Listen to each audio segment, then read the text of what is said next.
Yo, what's going on, everybody? Thank you for tuning in to this episode on how to fish and rig a Wacky Rig Senko. Now, before we jump into this, I just want to say thank you guys for all the love and support lately. If you guys want to buy some steelhead gear, it's what I wear, it's what I love. You guys can save 15% using my code. It's 541 STLHD in checkout, or you can click the link in the top of the description. On today's episode, we're going to be pretty much covering the basics of a Wacky Rig Senko, okay? That's going to cover what rod I like to use, what hook I like to use, how to rig it on the hook. There's multiple different methods I'm going to be showing you guys. We're going to be talking about like skipping a little bit and flipping, and just what kind of situations would I use it in. So without any more, let's go ahead and jump into this episode. First thing we're going to be talking about is my fishing rod, okay? This is a brand new rod that I just bought. It is a 13 fishing Fate rod. It is a 7-1 6-12.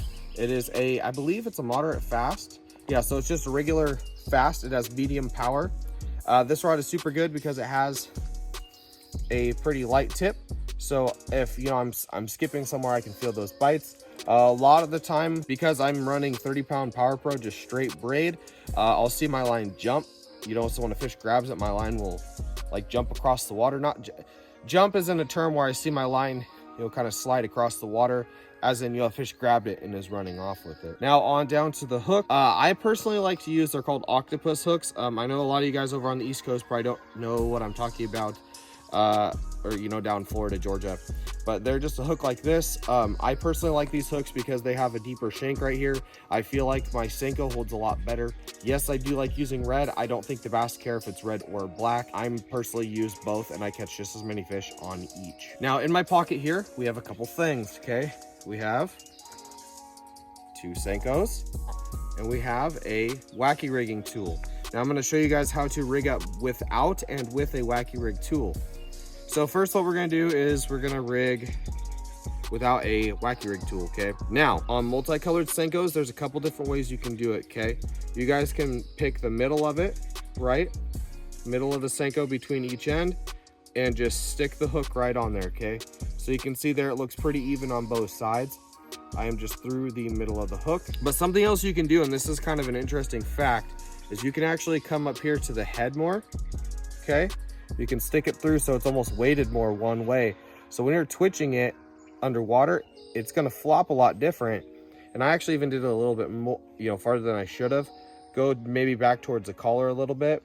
See, so when I'm twitching it through the water, and when it's falling, it's gonna fall one end first. I'm gonna twitch it up, and then it's gonna fall one end first, twitch it up, so it's gonna give a bigger erratic twitch on one end. Just something, mix it up a little bit. Next thing we're gonna do here is we're gonna grab our other Senko out of our pocket and our wacky rig tool. Now these right here happen to be Yumdinger Senkos, but pretty much with all Senkos, I would say it's all about the same where you would put the Senko, okay? So on this tool, you have a bunch of these little rubber bands on one end. What you're gonna do is you're gonna just take one of those little bands and you're gonna just grab it, and you're gonna start sliding it up your tool. You guys can see there, I'm just sliding it towards the end of my tool, okay? On this worm, can the camera pick that up? Can you see the little smooth collar there on it? Okay, so you have the, like the ribs, and then the collar, okay? You have like the top of the Senko because it's flat, and then you have the bottom because it's more pointy, okay? The longer side of the collar, like so you have more, ribs on this side than on this side.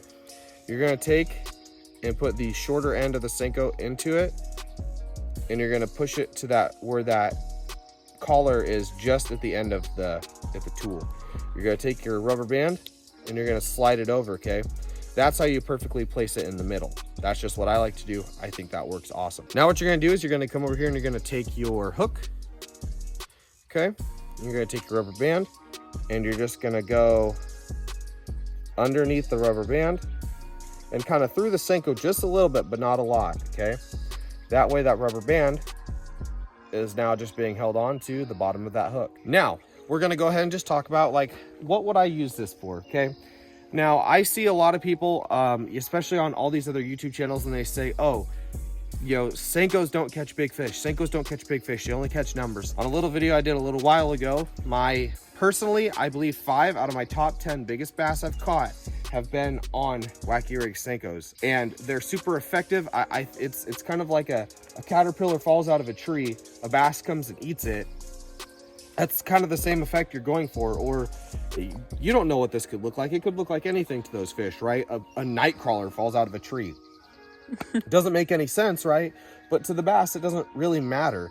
It's a reaction thing. And whether it's a 1 pounder or a 10 pounder, they still are going to react the same. And a lot of people don't seem to believe that, but I can tell you right now, last year I caught 3 fish that were over 6 pounds on Wacky Rig Senkos, and I didn't really bass fish a lot, to be honest with you. Just the videos I have on my channel were pretty much what I did. Yeah, and if people don't think they catch big fish, it's just because they don't catch big fish. Yeah, that was really mean. Just because like, if a professional tells you, man, I'm gonna go out here with a big swim bait and I'm gonna fish all day and catch a 5 pounder. I mean, I would personally rather come out here and throw this and catch 3 5 pounders and a bunch of dinks instead of catching 1 5 pounder all day. Like, I don't feel any accomplishment in that. I just feel like the stress that it would put on me of like, oh, I didn't catch anything today would just be a lot worse than coming out here catching 20 dinks and then 3 5 pounders on my Wacky Rig Senko, which I did that last year multiple times. Ada will vouch for me. And yeah, so like back here behind me, we have the pond. Now I chose this part of my pond because we have a dock. Yeah, that our dog broke off. Yeah, and then she was stuck on it. Yeah, but the geese have been building a nest on it, so I've just been leaving it out there because they're gonna have babies possibly, which would be kind of sick, not gonna lie. We have a tree, and then we have like a fence line over there, you know, and this is like a perfect area to sit here and really talk about how to use a Wacky Rig Senko. Now, something you guys can do is, you know, you can sit here and you can flip it next to the dock, right? I'm gonna let it fall down just a bit under the dock, and I can just twitch it back to myself. And I'm twitching it right on the outside of that dock. So if there's a fish underneath there, they're gonna feel those vibrations and hear that Senko, and they're gonna, you know, come charging out from underneath that dock to grab it. And a lot of the time they swim right back under the dock immediately after grabbing it. So, you know, you gotta set the hook hard to get them out of that Senko. Perfect. It's perfect. Look what we caught. So, and next thing that's really nice about this is, say I want to get one really close to that fence over there, right? I can now step back a little bit and I can skip it. With skipping, I like to keep my rod tip low to the water, and I like to hold my Senko pretty close to the tip of my rod, okay? I'm only about, you know, 14 inches away. So I'll sit here and I'll just skip, and look at that, I literally landed right next to the fence. And I know it's really weedy right there, so I'm not gonna, you know, fish like that. But, you know, I could sit there and I can just sit there and skip it. And with a spinning rod, right, I'm just barely flipping it and it's gliding right across the water. And it's a perfect cast every time. I see a lot of people always wanting to use bait casters. That's a big thing in the South, I know. I call the South like Georgia, Florida. To be honest with you, I don't ever use bait casters. I know a lot of you guys are probably gonna give me flack down in the comments for it, but all my big bass I've ever caught have actually been on spinning rods. So, and all my salmon, steelhead, sturgeon, carp, everything I do is on spinning rods. Even like, yeah, sturgeon, I was gonna say, I'm on spinning rods. Yeah, the only thing you use a bait caster for is like steelhead sometimes. Yeah, maybe. Or Chinook. Yeah, I've seen you do Chinook. Sometimes, especially when I'm in the boat, then I do. But that's literally a giant fish, and I don't, like, my personal best bass was caught on a spinning rod.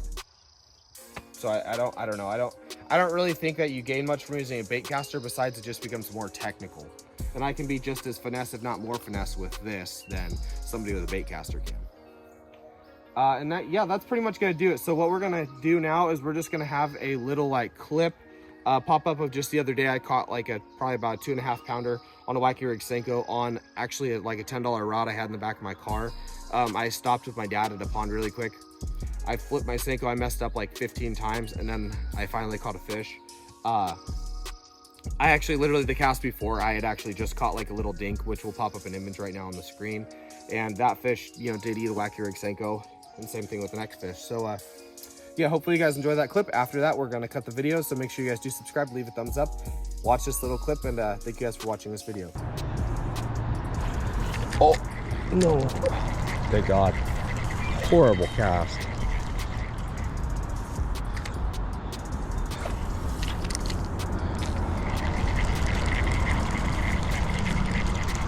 I can't cast with the crap right now. Oh my goodness. About 17 casts later.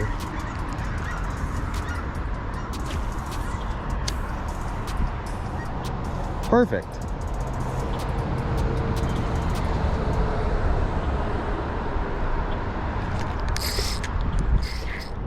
I got a pretty good one, dude. I got a good one.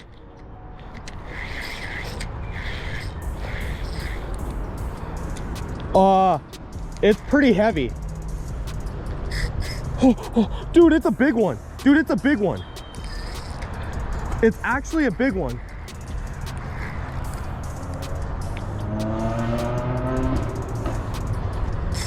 Dude, look at the boils it's making. Oh, it's a good one. It's a good one. I got it all in recording too. You want me to go get the net? No, you're fine. Oh shit, Dude, look at that. that's okay. I got it. Oh my god, look at that, dude. Dude, that's a fatty. Oh, that was 2 casts in a row. Actually, like 15 casts later. Holy cow. Look, it just popped right out. Holy smokes. Look at its belly, dude. That's crazy. All right, everybody. There's that bass I just caught. I'd say that's a pretty good one. I actually just caught another one. It was a little dinky guy. I took a picture of it. But that's a pretty good one for my first one of the year. She's got that big old fat belly. So yeah, that's a pretty good one. We're gonna go ahead and let her go.